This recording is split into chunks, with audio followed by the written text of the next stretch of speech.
वचन दिले तू मला ह्या मालिकेच्या आजच्या भागामध्ये आपण पाहतो की इकडे आता ऊर्जा हिने विक्रांतला गोळी मारलेली असते आणि त्यानंतर इकडे जो विक्रांत आहे तो आता पूर्णपणे म्हणजे पडलेला असतो, खाली धारातीर्थ कोसळलेला असतो. त्यावेळी ऊर्जा ही विक्रांतजवळ बसते आणि ती विक्रांतला म्हणते, विक्रांत विक्रांत पण विक्रांत आता डोळे उघडत नसतो, कारण विक्रांत हा बेशुद्ध झालेला असतो.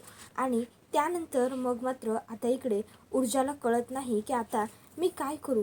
मग ऊर्जा ही लगेचच इकडे पद्माला म्हणते, तू तू थांब इथे, मी मी मी शौर्याला फोन करते. शौर्यालाच फोन करते. आणि मग ऊर्जा ही तिकडनं आता शौर्याला फोन करायला जाते. त्यावेळी आता तिकडे जी पद्मा असते ती तिथे उभी असते.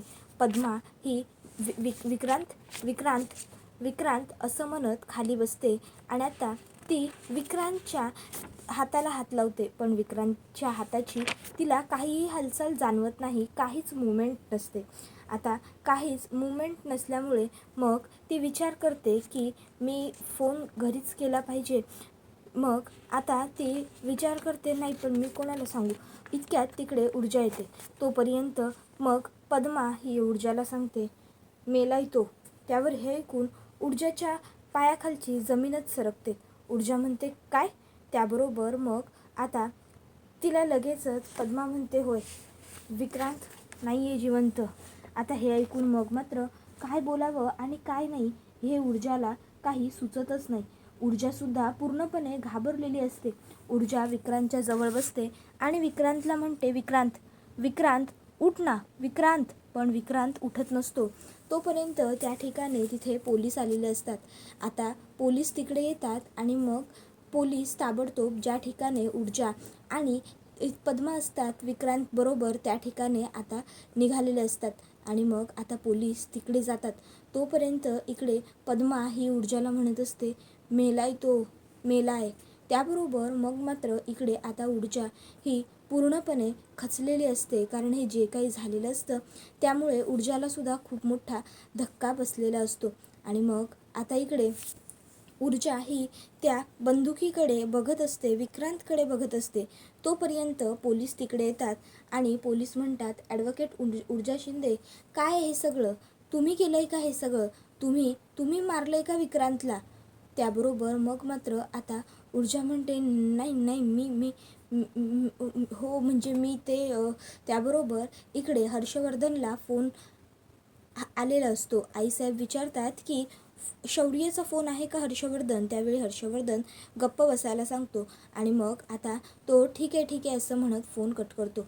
इकडे हर्षवर्धनला खूप आनंद झालेला असतो, पण तो आता स्वतःच्या चेहऱ्यावरचा आनंद तसाच मावळतो आणि मग येऊन म्हणतो की विक्रांतचा खून झालेला आहे.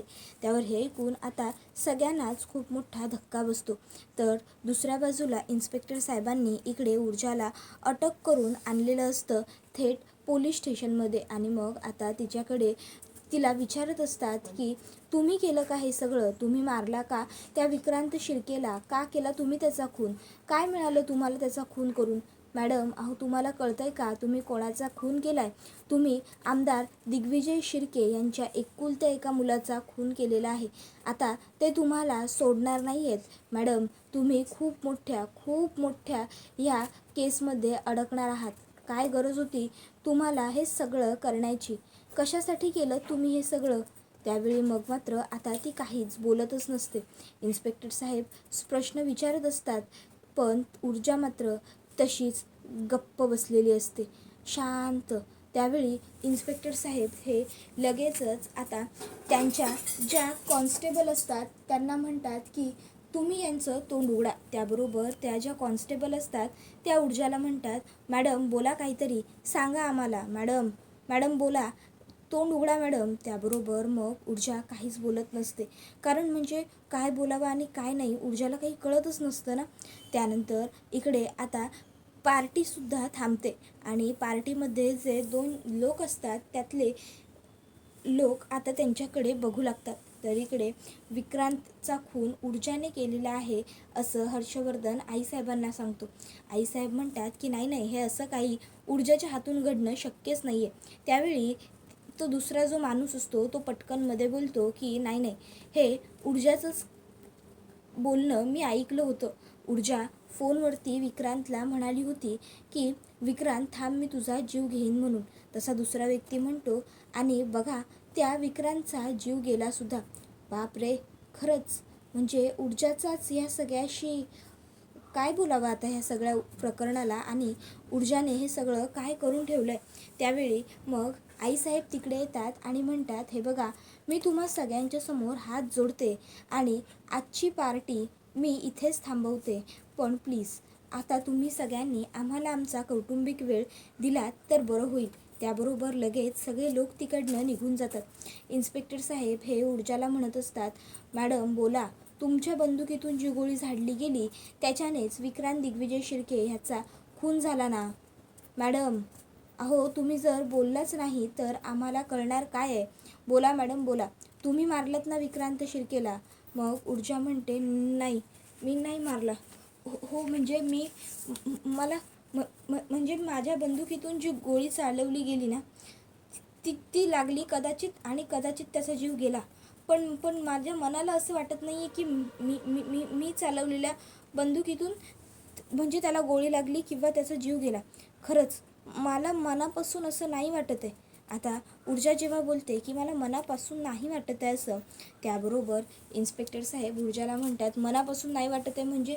त्यावर ऊर्जा म्हणते, म्हणजे मी गोळी चालवली पण माझ्याच चालवलेल्या बंदुकीतून त्याला गोळी लागली असं असं नाही वाटत आहे मला. मी खरंच खरं बोलते. त्याबरोबर मग इकडे इन्स्पेक्टर साहेब म्हणतात, मॅडम अहो काय बोलताय तुम्ही, तुमचं तुम्हाला तरी कळतंय का.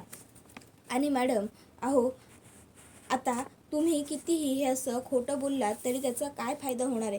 आता ह्या सगळ्याचा काही म्हणून उपयोग नाही आहे. आता तुम्ही एकच लक्षात ठेवा, आता तुम्ही ह्या सगळ्यात खूप वाईट अडकणार आहात आणि ह्या सगळ्याचा तुम्हाला खूप जास्त त्रासही होणार आहे. मॅडम अहो काहीच गरज नव्हती तुम्हाला हे सगळं करण्याची. कशाला केलं हे सगळं, बघताय ना आता याचे किती गंभीर परिणाम होऊ शकतात ते. आता मात्र ऊर्जाला कळत नसतं की काय बोलू आणि काय नको ते. तर दुसऱ्या बाजूला इकडे घरामध्ये वातावरण टेन्शनचं तयार झालेलं असतं. काय करायचं आणि काय नाही हे कोणाला काही सुचत नसतं. हर्षवर्धन हा शौर्यला फोन करू लागतो. आईसाहेब विचारतात की हर्षवर्धन कोणाला फोन करतोयस. हर्षवर्धन म्हणतो शौर्यलाच करतोय. त्याबरोबर मग आता शौर्यला फोन करतोय असं म्हटल्याबरोबर दुसऱ्या बाजूला इकडे विजया म्हणत असते की झालं, ह्या ऊर्जाने आपल्या नावाचा बट्ट्याबोळ केला, आपलं नाव मातीत मिसळलं. तर इकडे लगेचच आता दिव्यासुद्धा म्हणते, म्हणजे ऊर्जा ही हे सगळं करण्यासाठी पार्टी सोडून गेली होती तर. त्यावर लगेचच आदित्य तिला गप्प बसायला लावतो. तर मग विजया म्हणते काही चुकीचं बोलत नाही आहे ती जे काही बोलते ना ते अत्यंत बरोबर आणि खरं आहे. उगाचच्या उगाच तू तिला गप्प बसवू नकोस. खरोखर तुझ्या ऊर्जा वहिनीचे पराक्रमच तेवढे थोर आहेत. तुझ्या ऊर्जा वहिनीने हे नको ते सगळं करून ठेवलेलं आहे ना त्यामुळे. त्याबरोबर दुसऱ्या बाजूला इन्स्पेक्टर साहेब म्हणतात, मॅडम हे बघा आता तुम्ही जे काही आहे ते खरं खरं कबूल करा. बोला बोला मॅडम, तुम्हीच केलं आहेत ना हे सगळं, मॅडम बोला. त्यावेळी ऊर्जा म्हणते, मी म्हटलं ना मी खरंच नाही मारला विक्रांतला. म्हणजे मला कळलंच नाही आहे की माझ्या बंदुकीतून जी गोळी झाडली गेली ती गोळी त्याला लागली की नाही ते मला खरंच नाही माहिती. मी काही नाही केलेलं, मी खरंच सांगते मी काही नाही केलेलं. आणि मग आता ती स्वतःला वाचवण्यासाठी जे खरं घडलेलं असतं ते सांगत असते. पण इन्स्पेक्टर तिच्यावरती विश्वास ठेवायला तयार नसतात. ऊर्जा म्हणत असते, मी मी मी नाही मारलं विक्रांतला, मी नाही मारलं. त्याबरोबर लगेचच जे इन्स्पेक्टर साहेब असतात ते म्हणतात, मॅडम काय ना तुम्ही वकील आहात आणि आज तुम्ही हीच गोष्ट लक्षात ठेवून इथे बसलाय. पण एक गोष्ट लक्षात ठेवा, आज तुम्ही इथे वकील म्हणून नाही तर एका व्यक्तीचा खून केलेला आरोपी म्हणून बसलाय. आणि म्हणून तुम्हाला सांगून ठेवतो की तुम्ही कितीही खोटं बोललात ना तरी त्याचा काहीही उपयोग होणार नाही आहे. कारण आता त्या सगळ्याचा उलगडा होईलच. कॉन्स्टेबल यांना आतमध्ये टाकायला घ्या. त्याबरोबर दुसऱ्या बाजूला इकडे आता हर्षवर्धनने शौर्यला फोन लावलेला असतो. हर्षवर्धन शौर्यला विचारतो, शौर्य तू कुठे आहेस. त्यावर शौर्य म्हणतो, डॅड मी ऊर्जाला शोधायला निघालो आहे ना, मग मी ऊर्जाला शोधतो. त्याबरोबर हर्षवर्धन म्हणतो, म्हणजे तुला अजून काहीही माहीतच झालेलं नाही आहे का? त्याबरोबर मग तो म्हणतो, माहीत झालेलं नाही आहे का म्हणजे डॅड नेमकं काय झालं आहे हे बघा, जे असेल ते मला सांगा. त्यावर हर्षवर्धन विचारतो, ड्राईव्ह करतोयस ना? त्यावर शौर्य हो म्हणतो. मग हर्षवर्धन त्याला सांगतो, एक काम कर, तू गाडी बाजूला घे. त्याबरोबर तो म्हणतो, पण डॅड काय झालं आहे सांगा तरी. त्यावर हर्षवर्धन म्हणतो, सांगतोय ना मी, तेवढं कर, गाडी बाजूला घे. त्याबरोबर शौर्य गाडी बाजूला घेतो. हर्षवर्धन शौर्याला फोनवरती सांगतो, शौर्य, ऊर्जाला पोलिसांनी अटक केलंय. त्याबरोबर शौर्य म्हणतो, काय?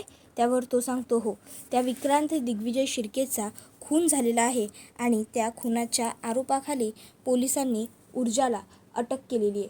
आता हे ऐकून शौर्याला खूप मोठा धक्का बसतो. शौर्य म्हणतो, नाही नाही डॅड, अहो ऊर्जा हे असं काहीतरी करूच शकत नाही, माझा पूर्ण विश्वास आहे ऊर्जावरती. त्यावर मग आता लगेचच इकडे शौर्य म्हणतो, डॅड खोटं आहे हे सगळं. त्याबरोबर हर्षवर्धन म्हणतो, पण आता सध्या तरी हेच खरं आहे, ऊर्जाला अटक केली आहे आणि ऊर्जा सध्या तुरुंगात आहे. MIDCच्या पोलीस स्टेशनमध्ये ती आहे. तू लवकरात लवकर तिकडे पोच, मी पण इकडनं तिकडेच पोहोचतो आहे. त्याबरोबर मग शौर्य म्हणतो, हो डॅड, मी लगेच पोहोचतोय, तुम्ही पोहोचा. त्याबरोबर मग हर्षवर्धन हा घरात सगळ्यांना सांगतो, पोलीस स्टेशनला जावं लागणार आहे, मी पोलीस स्टेशनला जातोय. आणि मग हर्षवर्धन हसत हसत तिकडनं पोलीस स्टेशनला जाण्यासाठी निघालेला असतो. त्याबरोबर मग आता इकडे घरामध्ये आता विजया नको नको ते बरळत असते की हे सगळं त्या ऊर्जामुळे झालं. आईसाहेब, तुम्ही घरामध्ये ना एक खुनी मुलगी सून म्हणून आणली, तुम्हाला काय मिळालं हे सगळं करून? आज हे सगळं तुमच्यामुळे झालं आहे, तुम्हीसुद्धा तितक्याच दोषी आहात. त्या ऊर्जाला ह्या घरात आणण्याची जी काही इच्छा होती ना ती तुमचीच होती, म्हणून आज हे सगळं घडलं. त्यावेळी मग मात्र आता आईसाहेब ह्या विजयाला म्हणतात की, विजया जरा गप्प बसशील का? हे बघ, अजून ऊर्जा ही दोषी आहे का नाही हे ठरलेलंच नाही आहे, तरच तू तिला एवढं कसं काय बोलू शकतेस? गप्प बस जरा आणि ते पुढे कळेलच. त्यावर विजया म्हणते, आईसाहेब, अजूनही तुमचा त्या ऊर्जावरती विश्वास आहेच का? अहो, जर ती खरी असती तर मग तिला कशाला पोलिसांनी अटक केली असती? त्यावर आईसाहेब म्हणत असतात, हे बघ विजया, जे काही असेल ते कळेलच आपल्याला लवकर, पण तोपर्यंत तू कुठलाही निष्कर्ष काढून बसवू नकोस. तू शांत राहणं हे तुझं काम आहे, शांत राहा. त्यावेळी दुसऱ्या बाजूला इकडे आता जी विजया असते ती आता रागवते आणि म्हणते, आईसाहेब, अहो एवढं सगळं घडलं तरी तुम्ही अजून अशाच कसं काय बोलू शकता? तुम्हाला खरोखर काहीच वाटत नाही आहे का? आईसाहेब, हे सगळं ना तुमच्यामुळे झालेलं आहे. ऊर्जा हिला पसंती तुम्ही केली होतीत आणि बघा तुमच्या पसंतीने आज काय काय करून ठेवलं आहे ते. त्यावर आता तीर्थासुद्धा म्हणू लागते, मॉम प्लीज बास कर. अगं, ऊर्जा वहिनी असं काहीही करू शकणार नाही. तू उगाचच्या उगाच ऊर्जा वहिनीवरती खूप जास्त डाऊट घेतेस. तर दुसऱ्या बाजूला इकडे दिग्विजय शिर्केंच्या घरी दिग्विजय शिर्केंना भेटण्यासाठी खूप सारे आता पत्रकार आलेले असतात आणि पत्रकार विचारतात, दिग्विजय शिर्के, तुमचं काय म्हणणं आहे ह्या सर्व प्रकरणावर? त्यावर दिग्विजय शिर्के म्हणतात, काय म्हणणं, काय विचारताय आता? पोटचा गोळा, मी माझा लेक गमावला आहे, मी माझा स्वतःचा जन्म दिलेला मुलगा गमावला आहे, माझं रक्त गमावलं आहे मी आज. आता मी हे पुढचं उरलेलं आयुष्य कोणाच्या सहाऱ्यावर जगायचं? आता मी कसा राहणार आहे? मला काही कळत नाही आहे हो. अहो, काय मिळालं काय त्यांना हे सगळं कळून? मला खरंच काही कळत नाही. अहो, काय करायचं आहे आता आमच्या म्हातारपणी आम्ही? सांगा ना, तुम्हीच सांगा. तुम्हाला माहिती आहे का, आज महाराष्ट्राने एक युवा नेता गमावलेला आहे, पण आम्ही आज आमचा मुलगा गमावलेला आहे. त्याबरोबर लगेचच आता विक्रांत साहेब अमर रहे अशा घोषणा पाटोळे देतात. त्याबरोबर मग पुढे आता लगेचच शिर्केंना विचारलं जातं, मग शिर्के साहेब, आता तुम्ही पुढे काय करायचं ठरवलं? त्यावर शिर्के म्हणतात, आता काय पुढे? आता पुढे हॉस्पिटलला जाणार, बॉडी ताब्यात घेणार, त्याच्यानंतर अंत्यसंस्कार, पोस्टमॉर्टम पहिला. त्याबरोबर मग आता हे सगळं शिर्के बोलतात आणि मग रडण्याचं नाटक करत म्हणतात की, काय सांगू आता तुम्हाला, काय सांगू? आता करावं तर लागणार आहे सगळं, पण त्या ऊर्जा शिंदेला सोडणार नाही आहे मी, सोडणार नाही आहे तिने. माझ्या मुलाचं आयुष्य संपवलं आहे तिने, विक्रांतचा खून केला आहे ना, तिला शिक्षा तर होणारच. तिला वाटत असेल की ती ह्या सगळ्यातून सुटून जाईल म्हणून, पण नाही, मी तिला कधीही ह्या सगळ्यातून सुटूच देणार नाही, कारण तिने खूप मोठी चूक केलेली आहे. आणि मग आता लगेचच तिला पुढे प्रश्न पडतो एका पत्रकाराला की सर, तुम्ही म्हणजे तुमच्या मुलाचं आणि हर्षवर्धन जहागीरदारांच्या मुलीचं लग्न ठरणार होतं आणि तुमच्या मुलीचं आणि हर्षवर्धन साहेबांच्या मुलाचं, मग ते झालं नाही म्हणून त्याचा बदला म्हणून हे सगळं केलं आहे का? इतक्यात त्या ठिकाणी मग आता लगेचच विक्रांतची आई येते आणि विक्रांतची आई म्हणू लागते की त्या ऊर्जा शिंदेने केलं हे सगळं, तिने माझ्या मुलाला मारलं आहे. अरे दुश्मनी आमच्याबरोबर होती ना तुमची, मग आमच्याबरोबरच काढायची होती ना. लेकाला का त्रास दिला, माझ्या बाळाला का मारलं, माझं बाळ माझ्यापासून तोडलं, काय केलं हे सगळं तिने? जा ना, विचारा ना तिला आता, ती देईल का माझा मुलगा परत आणून? बोला ना तिच्याशी, बोला जा. त्याबरोबर मग मात्र आता सगळेजण आता तिला कवर करू लागतात. तर मग आता शिर्के हे म्हणत असतात की शांत हो तू जरा सुवर्णा, शांत हो, रडणं थांबव. पण सुवर्णा रडणं काही थांबवत नसते. त्यावेळी मग शिर्के म्हणतात की माफ करा, आज खरंच तुमचं आदरातिथ्य नेहमीसारखं करायला जमणार नाही आहे मला, तर प्लीज तुम्ही आता एवढं शूट केलं ते खूप झालं, आता शूट नका करू प्लीज. त्याबरोबर मग पाटोळे यांना लगेचच शिर्के म्हणतात त्याबरोबर मग पाटोळे म्हणतात की हो हो, आणि पाटोळे सगळ्यांना तिकडनं बाहेर घेऊन जातात. त्यावेळी मग इकडे रडत असलेल्या आपल्या बायकोला आधार देत शिर्के म्हणतात रडू नको गं, रडू नको, काही नाही झालेलं. ज्या ऊर्जा शिंदेने आपल्या मुलाचं असं केलेलं आहे ना, तिला सोडणार नाही आहे मी तिला, नाही सोडणार. आणि मग आता ते एकटक पुढे बघू लागतात. त्याच्यानंतर मग इकडे आता दुसरीकडे इन्स्पेक्टर साहेब हे ऊर्जाला म्हणत असतात, ऊर्जा मॅडम हे बघा, कोर्टात तर तुम्हाला हजर केलं जाईलच, पण त्याआधी इथेच कबूल करा की तुमच्याच बंदुकीतून ती गोळी झाडली गेली होती. तसा ऊर्जा तो सर्व प्रकार पुन्हा एकदा आठवू लागते.